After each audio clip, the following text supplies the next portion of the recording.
Hey, Steve. Hey. How are you? Good.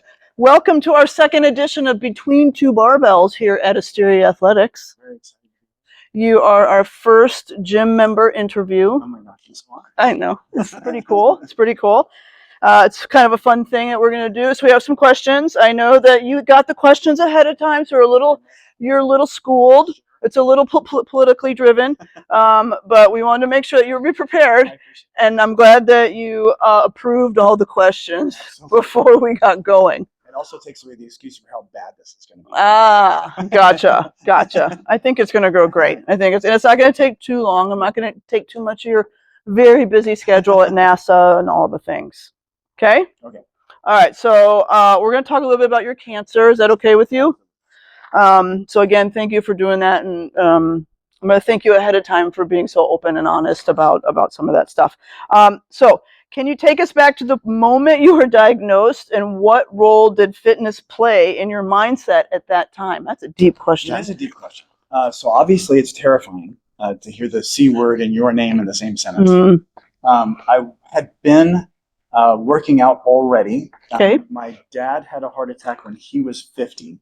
And it sort of sent me on a path of like, nope. No, yeah, so for sure. I was not into that. So I got into a lot of running and things like that. I was doing a lot of 5K events, and I was in a really choice age group where I was older than the young guys who could outrun me, but I was younger than the old guys who had nothing better to do than run. So I hit the dads and the working people. Yeah, so yeah.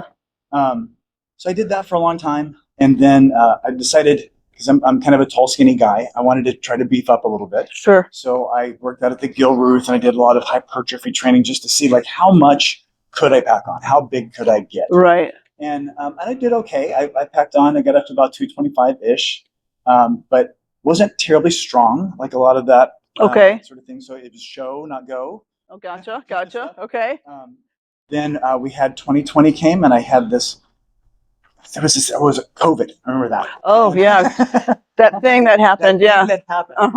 And I actually got it, and I got it really badly. Oh. I ended up with double pneumonia. Went in the hospital. I ended up losing about 20% of my lung tissue to double pneumonia, wow, bacteria and stuff. So that led me to then CrossFit, to add in more cardio, to more functional fitness, to try to get back some of the lung capacity that I had lost. So you wanted to do some heavy breathing in the gym. Okay, good. So I went a couple places, and you know me. So 6 months after I started CrossFit, I went ahead and got my L1. Of course you did. Love it. I started doing all of the masters programming. I got all the. Yeah. And then I got the diagnosis in 2022, and I was working out at a CrossFit gym, and lovely people. CrossFit is sort of this family, right? And of course, you have this wonderful community. But I knew that because I specifically had head and neck cancer. And as soon as I found out, I started reading about it. And I learned that I was going to lose weight. A lot of weight. A lot of weight. So I started looking around, I started talking to people, and I kept hearing about this wunderkind named Thea. That's why you should have done the interview.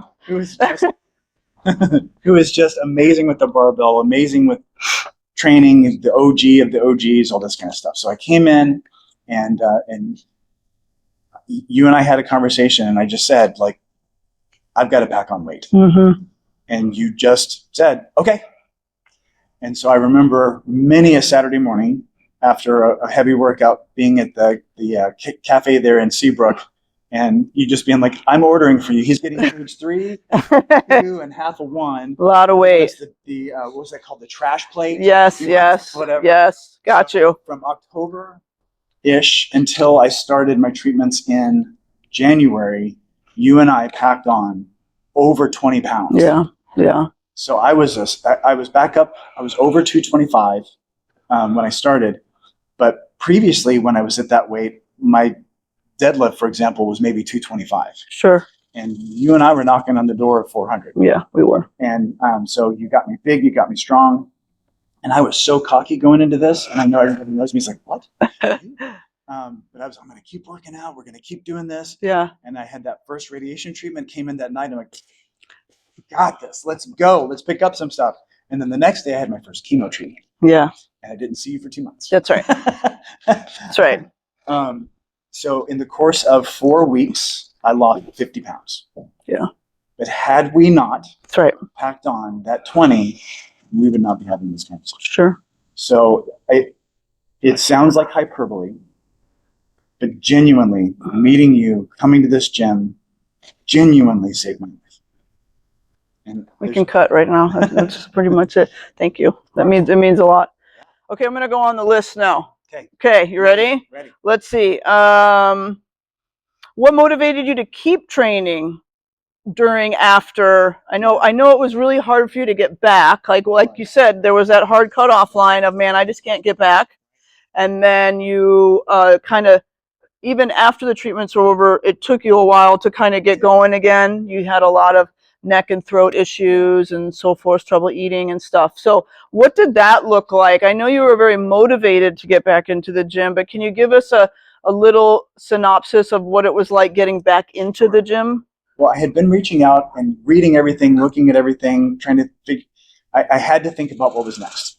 Because when you're in that situation, you can get really stuck in your now. Okay. And for example, weekends were the worst. Because I had radiation treatments every single day. And I had a board with all of the check boxes for every treatment I was going to have. And every time I had a treatment, cross it off. Sure. Except on the weekends. I didn't get to cross off the bottom. I sat there, doing nothing, feeling terrible. But you did get a recliner, I remember, out of the deal, if I remember correctly. In my family, in order for me to get something fun that I want, I have to get it. You have to get cancer. Okay. Okay. I love you, Amy. So,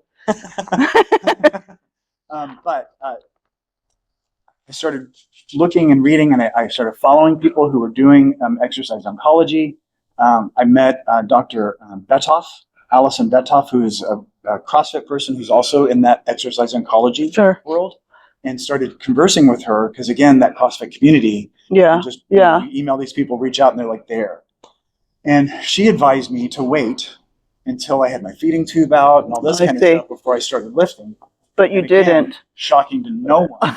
I showed back up because I finished my last treatment February 23rd, and I was back in here at the beginning of March. Yeah. So maybe a week, maybe 2. Yeah, yeah. And I remember distinctly getting out of the van and walking around, and the whole class stopped, and everybody applauded, and I came in. Yeah. And we were doing back squats that night, and I put the bar, just the bar, and I couldn't get the parallel. Yeah.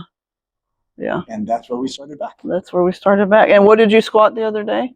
You had a big squat a while back. I did. I think it's over like 275, somewhere in that neighborhood. So I'm actually PRing from before. Right. I'm lifting heavier now than I did before my cancer. That's awesome. Very cool. Let's see. What's the biggest mental shift you've experienced during your fight? And how's the gym contributed? And just maybe let's talk just a little bit about mindset around some of this. That's the one that nobody can tell you. Having cancer takes something away from you intangible. Yes, there's the dizziness that I dealt with. Yes, there's the lower VO2 max. Yes, there's all these things. I've got scars. I've got... Right. But you are not the same person. No. Agreed. And getting to grips with that and coming face to face with a genuine you could have died situation, you're just different afterwards. And so adjusting to the new normal isn't just my back squat, my run time, my ability to eat, chew, swallow. It's who I am. Okay. Now, I am not a person of faith, so I don't personally believe that there's a book up there that's got the plan for me and the purpose. So I feel like I have to make that purpose for myself. So the experience that I had preparing for and coming back from with this gym family encouraged me and led me to pursue my 6th degree and to get my doctorate in public health education, specifically to teach people the lessons that you taught me here, and to get those out there, to get Right. them. And it turns out no one is doing that. It's crazy. No one is doing It's crazy. prehabilitation. No one is getting ready beforehand. Right. They're waiting until the symptoms start. You're already on the decline. Yes. And then now we should do something about it. And it is genuinely too late. Yeah. And the seriousness of that is a third of the people who die from cancer die from that. They Yeah. die from that wasting. Mm-hmm. And that's true of a lot of things. I mean, we can mention the C word again. A lot of people die from that. So Yes. anytime you go through something where it's a genuine wasting Yes. disease, if you don't have the muscle, the mass, the space in your system, you're gone. I mean, I don't have the right words. Well, the importance of it coming from the gym is what you lose specifically is lean muscle mass. Yeah. It is specific. Yes. It isn't body weight. It isn't fat. Right. It isn't water. It is specifically lean muscle mass. Right. And where people get into real trouble, you may or may not have noticed, but a lot of our fellow citizens Yeah. are carrying a lot of extra body mass, Yes. but not a lot of muscle mass. Correct. And so the practitioners are typically using one of two scales. They use BMI, Mm-hmm. which that's a whole other conversation. Mm-hmm. But there's also a thing that they do where they're basically measuring the surface area of your body and using that for how much mass you have. Gotcha. And the simple change of doing one of those, and I don't know the brand names for them all, Of but course. the ones that just give you lean muscle mass. Yeah. If you start there and get in the gym and build muscle specifically, Yeah. that changes the entire game. Mm-hmm. So that mental shift of understanding that it's not body mass, it's muscle mass, of understanding that I'm in a different place than I was before. And that took, I think, the longest, and I'm only just now getting there. Yeah. So I was pushing myself so hard. I was beating myself up every time I would miss a lift, every time I would get dizzy, every time I would, be gasping for breath when I wouldn't have before. And I finally had to come to grips with that I'm not that person anymore. This is a new day. It's a new, different thing. And it's not less, it's just different. Do you think that you come out the other side, and it's specifically in your case, and I could see it in other people if they do things, for lack of a better term, a certain way, they can come out better on the other side? So it's this idea of I'm a different person, but you don't want to be the same person as you were before, because the person you were before got cancer. Yes. No offense against anyone, but really, right? You come back out the other side and you're a different person in a good way. Right. So maybe even the follow-up question is, what did cancer give you? That's a good question. I have always been the person, and the reason that I have 5 degrees, the reason that I could never settle on a thing. I'm interested in so many things. Sure. So it gave me a focus that I didn't have before. And I think it gave me a maturity in a number of different ways, not the least of which is in the gym.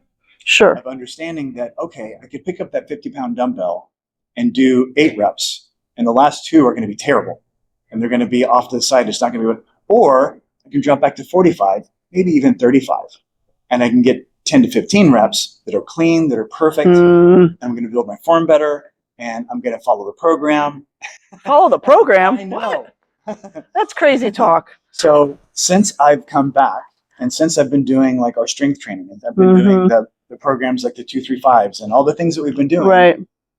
Those numbers are moving. Yeah. They're moving significantly. Yeah. And being able to be in here and really learn how to listen to myself, to my body, where I am today. Yeah. But also really be vulnerable with you and Stacy and Hannah and Brady and whoever's coaching that night, and just say, this is where I am today. Yeah. And to be at a place where I'm as well known, not just socially, but you all are such good coaches. You pay so much attention to us as your members that when I'm out of breath, but I'm okay and I can do another. Gotcha. Or I'm hiding the fact that I'm about to fall over. Right. And because there's been 1 or 2 times, sure, perhaps, that I've gotten a be a call from across the gym. You're done, science. That's the gym. But, and I've taken advantage of the personal training with Hannah, who's just a rock star. Mhm. Oh my gosh. She's great.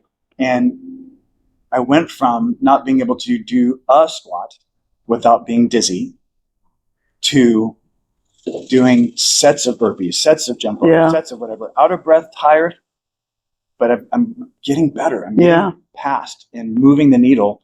But I wouldn't have been able to do that if I was just pushing like a crazy person and hadn't come to grips with mentally who I am now, and the gym family here, and you and Stacy and Hannah and Brady in particular really helped to get me there. Awesome. Cool. Anything else that you want to throw out there? Yes. Of course. One of the things that I learned is that lifestyle choices can make a huge difference in whether or not you get cancer. Lean muscle mass, resistance training, simple nutrition kind of things can keep you from getting a third of all cancers. Wow. And that sounds amazing. And absolutely is a reason that you should be in here doing the things. Yeah. But that also means that 2/3 of cancers are going to hit you, whether you're working out or not. That's true. So I will be 53 years old in like a week. And I was doing all the things. Yeah. I was running, I was lifting, I was weighing my cereal, I was doing all the things. God bless him, my brother, whom I love to the ends of the earth, does not. And I got cancer. So being in the gym isn't just about preventing. No. It's about surviving, being prepared when the thing hits you, even though you're doing everything else right. Yeah. So even though it didn't prevent my cancer, it absolutely helped me survive. All right. I think that's a good place to wrap it up. Thank you so much for being our first guest. Mm-hmm. Do we have a silly question by any chance? All right, science. So it wouldn't be between two barbells if we didn't ask you some totally ridiculous questions. I'm looking forward to it. Okay, you ready? I'm ready. Are you training for something specific or just trying to look better than your ex? Well, my wife works out here also. And if you've seen her, I genuinely have to do everything I can do to keep her interested. She is so far out of my league. It is genuinely like we're not playing the same sport. It's ridiculous. So yes, my ex, my current, yes, all of the above. D. Got it. We're on a bench program right now. Yes, we are. We're benching a lot. So much. 2 times a week. Yeah. How much do you bench emotionally? I mean. Oh, that's a tough question. I don't know if I'm ready for that. So I feel in my soul like I've got 211, 212 in there, but she won't come out. I don't know how.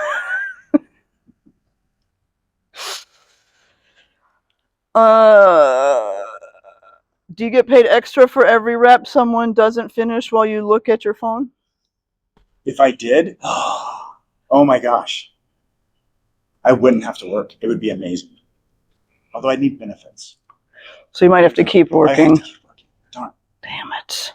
Damn it. Oh, actually, if I could get paid for all the reps that people do while Sebastian is on his phone. The teenager on the phone. Man, I would be Elmer J. Fudd millionaire. All right, I got another one. Do you count macros or just your likes? That's a good one. I do both, actually. I don't. Yes. I don't. Yes. Okay, there we go. That's. I think I have to go with that one. And one more. Okay. Are you stretching your body or just the definition of a workout? Again, why do one? Like, I feel like I can do both. You could do both. I was, when I came in here, like 5'6", 5'7". So I've been stretching a lot. Because you're 6'3", 5'7". Somewhere. It depends. I used to be 6'4".